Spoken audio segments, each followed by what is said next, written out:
নমস্কাৰ বন্ধু বান্ধৱীসকল, আজি এখন লৈ আহিছো চাটনি ৰেচিপি। এয়া দেখিছেনে, এয়া হৈছে ৰঙালাওৰ গুটি।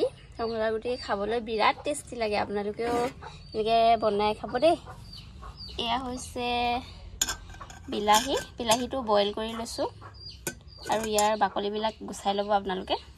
আমিও গুচাই লৈছোঁ। এয়া জলকীয়া, অলপমান ধনিয়া, শুকান জলকীয়া আৰু নহৰু কেইফুটমান।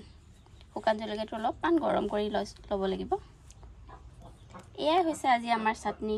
এতিয়া মই বিলাহীটো বাকলি গুচাই লৈছোঁ। গুচাই পেলাই সৰু সৰু পিচ কৰি কাটি লৈছোঁ, নহ'লে মিক্সাৰত ভালকৈ মিহি নহয়। এতিয়া সকলোবিলাক বস্তু গ্ৰাইণ্ডাৰত মই ধুনীয়াকৈ মিহি কৰি দিম। এয়া দেখিছেনে, ৰঙালাও গুটিখিনিও অলপমান গৰম কৰি ল'লোঁ। তাৰপিছত সোৱাদ অনুযায়ী নিমখ দিব, ময়ো দিছোঁ।